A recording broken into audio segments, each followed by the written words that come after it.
Buenas tardes, nosotros somos estudiantes de la Universidad Cooperativa de Colombia, adscrita a la sede de Pereira, Cartago.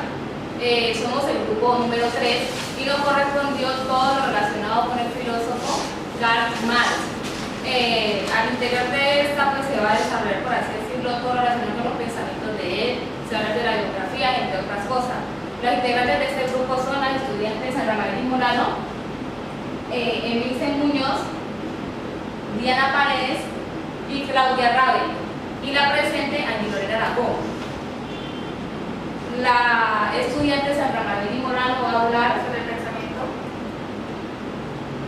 Yo voy a hablar acerca del humanismo marxista, De la dialéctica de Marx. del capitalismo. Y aquí la suscrita pues, va a hablar sobre la biografía del filósofo que se ha mencionado en reiteradas ocasiones. A continuación les voy a hablar sobre la biografía de Karl Marx. Pues que se puede decir que es un filósofo, economista, periodista, intelectual y militante comunista cristiano de origen judío. Él nació el 5 de mayo de 1818 en Berlín, Alemania, y falleció el 14 de marzo de 1883 en Inglaterra, en Londres, Reino Unido. Él murió a la edad de 64 años, tuvo 6 hijos, fue un filósofo muy reconocido, por así decirlo. Él tuvo muchas obras, de las cuales la hizo autoría propia, pero compartida con otro filósofo. Entre las obras, por así decirlo, que realizó de forma individual, se puede enunciar la miseria de la filosofía, que fue en el año 1847, la guerra civil en Francia en 1871 y el salario, precio y ganancia en 1865. Pero independiente de esta, se reconoció una obra en particular que era la del Capital. Esta obra fue escrita, por así decirlo, en 1867 y esta tiene mucha relación con la cuestión de la economía y también es considerada como un tratado político, porque de igual forma se habla, por así decirlo, de la relación de la dominación de clases. Por otro lado, él tuvo unas obras compartidas, en particular con el filósofo Friedrich Engels, otro alemán filósofo, que tuvieron varias obras, por así decirlo, entre cuales son La Sagrada Familia en el año 1845, otra que fue La Ideología Alemana en 1845 y esta fue publicada en 1932. Pero en relación a esas que compartió con este filósofo, hay unas, por así decirlo, que fue muy reconocida, que fue el Manifiesto Comunista, que fue realizado en 1848, y en esta se evidencia que estos dos filósofos tenían una concepción del mundo, estableciendo que la lucha de clase era la ley fundamental de la evolución de la sociedad humana. Pues si no nos vamos, por así decirlo, a ahondar en esa obra, por así decirlo, él tenía la razón, pero igual eso era algo que ya venía desde los inicios, ya de épocas muy remotas, como la edad antigua, por así decirlo. Si nosotros nos ponemos, por así decirlo, a estudiar la historia antigua, que puede ser del Medio Oriente o Mediterráneo, siempre ha existido la cuestión de lucha de clases, pero sin embargo en la época de estos filósofos se evidenció que como más auge en esa situación, igual había mucha, ¿cómo le explico? Había una especie de lucha, había muchas personas de que algunas afianzaban esos conceptos que antes existían, pero pues de alguna forma no se encontraban planificados. Por otro lado, el señor Karl Marx, independiente que fue filósofo y periodista, él ingresó, por así decirlo, sus primeros pininos en una revista en la cual fue ascendiendo, y por medio de esta, él dio a conocer su pensamiento crítico en cuanto a la sociedad y la cuestión de la economía y la lucha de clases.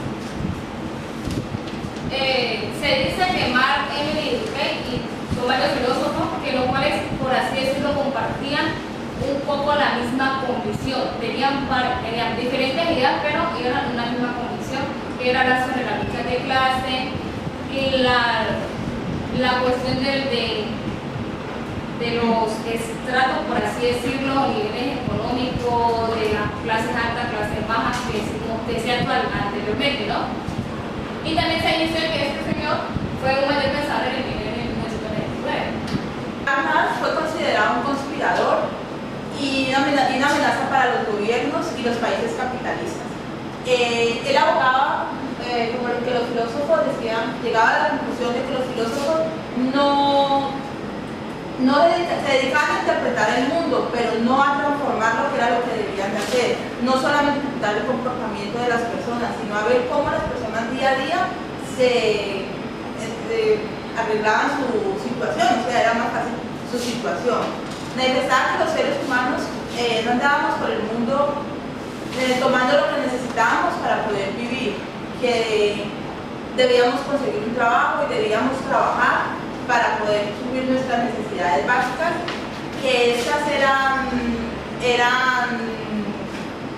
por eso era necesario tener un trabajo. Cuando éramos niños, nunca nos enseñaron a que nosotros debíamos de trabajar no nos enseñaron que debíamos de trabajar para ser felices, nos enseñaron que debíamos trabajar para conseguir suplir nuestras necesidades básicas, más no trabajar para tener una vida feliz y hacer lo que nosotros deseáramos.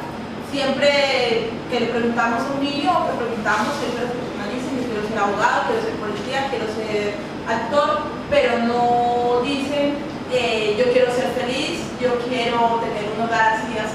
Simplemente buscan la manera de suplir sus necesidades, que cada día son más, porque a la manera de que nosotros vamos obteniendo más ingresos económicos, las necesidades son más. Karl Marx en sus escritos se refería siempre a las clases sociales oprimidas, o eran las clases obreras, y los industriales eran los que aplastaban estas clases, aprovechándose de su fuerza de trabajo, la cual la compran a un mínimo valor, aprovechándose de eso. Él manifestaba que las fuerzas oprimidas eran mucho más que los industriales. Por eso sus manifiestos decía el proletariado del mundo, todos debemos estar unidos porque somos más y no hay nada que perder, solamente nuestras cadenas. Él hablaba de esto de acuerdo a la manera como estos eran oprimidos. Se comenzó analizando las situaciones que se presentaban en las fábricas, que era una situación bastante precaria. Él manifestaba que esa era una manera de esclavizar a las personas, porque trabajaban más de 12 horas en unos sitios completamente oscuros, no podían hablar entre sus compañeros, solamente llegaban a realizar su trabajo más de 12 horas de pie. En estas situaciones, muchas de las madres, para poder tener estos trabajos, lo que hacían era utilizar opio para dopar a sus hijos y que sus hijos estuvieran toda su jornada laboral dormidos, porque no tenían ellos con quién dejarlos. Marx consideraba que con esta clase de vida nadie podía ser feliz, que los obreros no eran felices y que lo que estábamos produciendo era una vida miserable.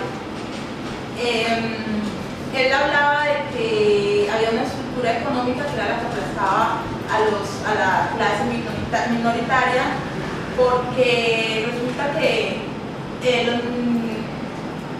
la clase obrera vendía su fuerza de trabajo al capitalista, que es quien tiene sus máquinas, quien tiene su material de trabajo, lo vendía por un precio muy mínimo, el cual era aprovechado por el capitalista, que a su vez vendía este producto por un valor mucho más alto. El valor que aumentaba a esa parte de la mercancía a la cual él agregaba otros elementos. Ese resultado se llamaba plusvalía. La plusvalía es el valor agregado que se le saca a un producto al cual no es de manera natural, sino que ya se le han anexado cosas. Por decir, un par de zapatos, él simplemente tiene la materia prima, elabora los zapatos, los obreros, pero él agrega más valor a esto y esa es la parte que se llama plusvalía, la ganancia que él tiene. Se decía que eso era una parte, o sea, el capitalista le compra al obrero, pero el capitalista no gasta esa ganancia. O sea, lo que gana, que es mucho más de lo que él ha pagado por esa situación, es su plusvalía, que es lo que lo llega a él a subir, porque está igualdada por el capitalista. Y él invierte sobre eso, a eso es lo que viene, porque ya él es el propietario de sus máquinas, el propietario de su materia prima, y simplemente el obrero vende su mano de obra por mucho menos precio. Carlos Marx llamaba a los proletarios, a los obreros, a que se sublegaran, a que se rebelaran contra eso y que fuera el voto adoptado, porque fueran ellos los dueños de sus máquinas, que fueran ellos quienes ganaran la plusvalía, no fueran la clase social capitalista las que fueran la beneficiaria por esta situación. El humanismo surge en el Renacimiento, que fue la época prodigiosa de la expansión de la vida en todas las formas. Esta inmensa transformación se produjo inicialmente en Italia desde el siglo XIV y en Europa a partir de la primera mitad del siglo XV, y conoce su apego durante el siglo XVI. El término humanismo ha sido empleado para defender el respeto por la persona humana. Evolución histórica del humanismo marxista. Tenemos como primero el humanismo antiguo. Este se refiere al principio del hombre como medida de todas las cosas. Es decir, allí el hombre va iniciando a trabajar en el cultivo de las artes grecorromanas. Tenemos como segundo el humanismo renacentista. Este humanismo renacentista nos habla que el hombre comienza a considerarse como ser creador. Es decir, que en esta parte el hombre comienza a crear cosas, a trabajar. Tenemos como tercero el humanismo burgués.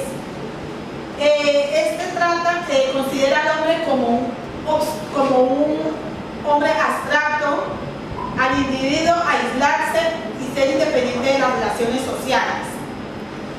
Tenemos como cuarto punto el humanismo marxista. En este humanismo el hombre se va transformando y va haciendo relaciones sociales, es decir, que deja de ser un hombre aislado para sumergirse en la sociedad y vuelve a vivir, a ser él mismo. Entre los rasgos comunes del humanismo podemos citar los siguientes. Proporciona algunos fundamentos para la aplicación de los problemas del hombre. Es decir, que el hombre comienza a tener ideas para ir creando. Tenemos otro punto que dice: considera a los hombres portadores de poder en el sentido de capacidad y también a resolver sus propios problemas racionalmente. Es decir, esa capacidad que el hombre ya ha adquirido para poder resolver cualquier inconveniente, cualquier problema que se le pueda presentar durante su vida y su evolución. Tenemos también el otro punto que dice: considera a los hombres portadores del poder en el sentido de capacidad y también a resolver sus propios problemas racionalmente. Vamos a otro punto. Apunta en oposición a las teorías de predestinación que los seres humanos poseen libertad de acción creadora y son los dueños de su propio destino. Tienen una autonomía, allí tienen una autonomía para pensar qué va a ser de su futuro más adelante. El último punto nos dice que es una concepción que impulsa la libertad y el progreso del género humano independiente de la acción religiosa o raza. Aquí podemos hablar de la libertad del hombre para realizar cualquier cosa.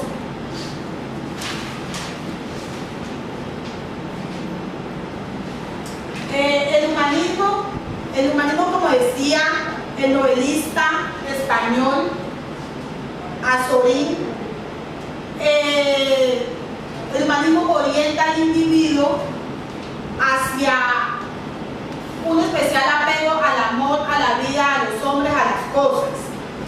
El humanismo fue uno de los conceptos creados por los historiadores del siglo XIX. Vamos a mirar que dentro del humanismo marxista tenemos los humanistas de esa época y podemos citar primero a Tomás Moro. Este señor enfrentó el poder de la monarquía absoluta inglesa que imperaba en ese momento y no dudó en poner en juego su vida por los principios éticos de su fe cristiana. Como segundo tenemos a Erasmo de Rotterdam. Este señor,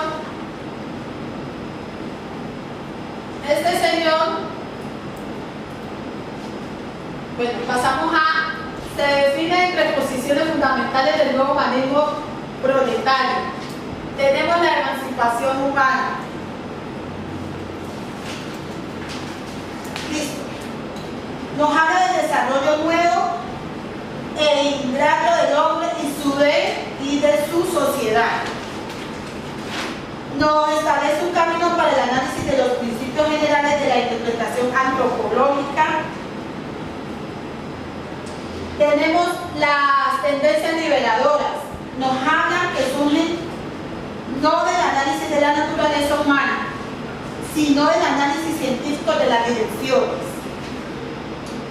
Tenemos como último las condiciones sociales reales y afectivas de los medios de actividades determinantes, que los postulados liberadores pueden transformarse en los ideales morales de la realidad. Bueno, a mí me tocó hablar de la dialéctica de Marx. Marx fue discípulo de Hegel. Él toma conceptos de Hegel y los supera. Desarrolló una propia teoría en lo económico y en lo filosófico. El concepto fundamental que Marx toma de Hegel es el de la negación de la historia. El concepto de Hegel de la dialéctica es lo que toma Marx y él lo asocia con una determinada clase social que es el proletariado, porque el proletariado va a negar a la burguesía, o sea, la va a destruir, va a ser una revolución, la cual va a combatir contra el orden burgués, lo va a superar y va a instaurar una sociedad sin clases, una sociedad la cual Marx va a llamar genérica, donde no va a haber explotación del hombre por el hombre. Entonces, el concepto de la negatividad para Marx siempre va a estar ligado a la praxis política, social, sindical del proletariado.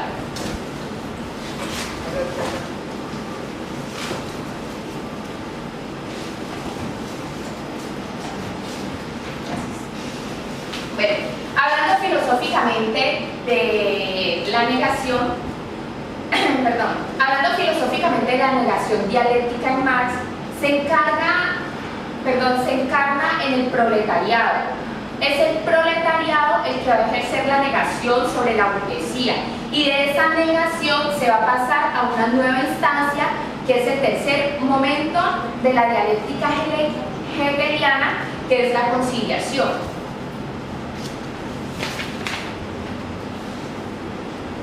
Y en esa nueva instancia, en lo que Marx va a llamar la del comunismo o socialismo, en esa nueva instancia las clases habrán sido superadas. habrán sido dejadas atrás y se instaura una sociedad sin explotados ni explotadores. Esto es fundamentalmente lo que Marx toma de Hegel, junto con algo que toma de la dialéctica del amo y el esclavo, que como vemos es una fuente inacabable para todos los filósofos. Y aquí Marx toma la parte, el concepto del esclavo trabajador. El esclavo trabajador en Hegel va a ser proletariado. El esclavo trabajador en Hegel va a ser el proletariado trabajador de Marx. El proletariado que hay en la fábrica es expoliado por el capitalista. Es lo que en Hegel era el esclavo trabajador, que era a través del que se hacía la historia. Acá va a ser el proletariado industrial, aquel que trabajando, llevando adelante su praxis, va a poder revolucionar lo que es la historia humana. Buenas tardes. Yo les voy a hablar sobre el pensamiento político de Karl Marx. Hace 190 años nació el pensador militar revolucionario Karl Marx.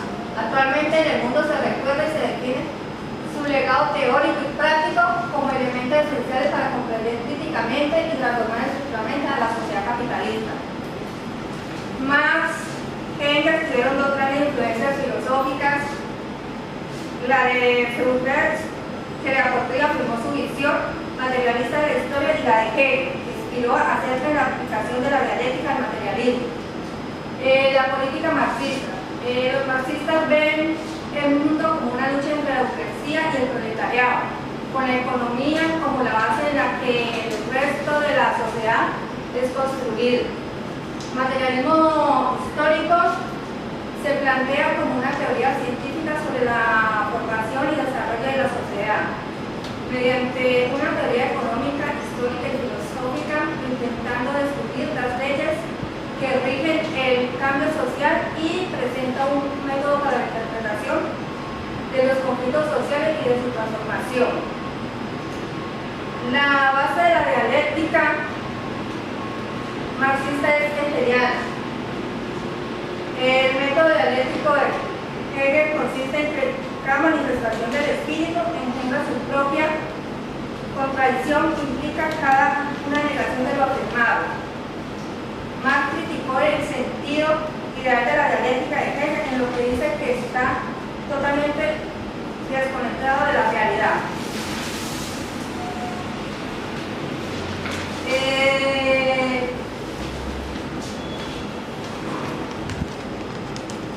Método dialéctico.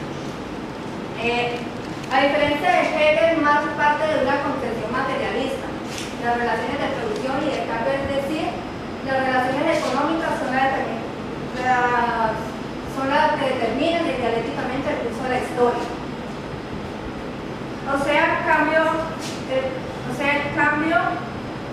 El desarrollo de la idea o espíritu por del mundo materialista económico. Marx aclara que no es la conciencia de los seres humanos la que determina su ser, sino el ser social lo que determina su conciencia. Por eso ven como indeseable a un Estado democrático, especialmente en un sistema económico capitalista. Marx puntualizó que el trabajo de cada ser humano sea un proceso de alineación que se acaba por convertirlo en una cosa. Es su propia actividad proletariada la que termina por esclavizarlo y transformarlo en algo distinto a su propia esencia. Por dicho motivo, preconiza que toda actividad humana debe llevarlo a cada individuo a escapar de dicha alineación. El trabajo en sí para Marx habla de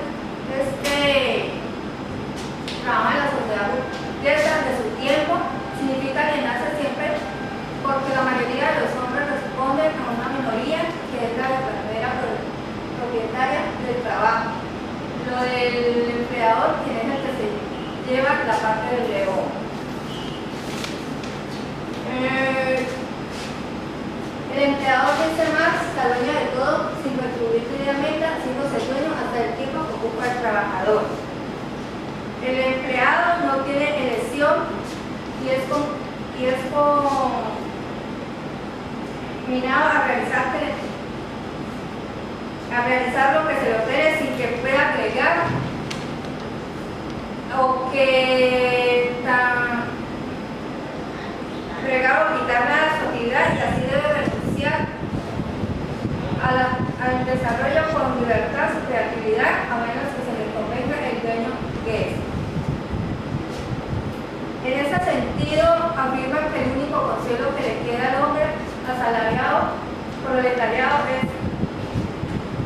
es aplacar de algún modo sus apetencias puramente animales, como son comer, beber, reproducirse, apenas vestirse y soñar con un lugar en donde vivir. Con referencia al producto de su sacrificio, advierte hermano que al trabajador, por las circunstancias señaladas, tampoco le pertenece el producto de su trabajo. Lo que significa que la mercancía o equivalente al capital será vendida a beneficio exclusivo del propietario, dueño de los medios de producción. Esta situación totaliza más, lleva a la inevitable desigualdad de las clases sociales, produciéndose una situación social y política que define como capitalismo.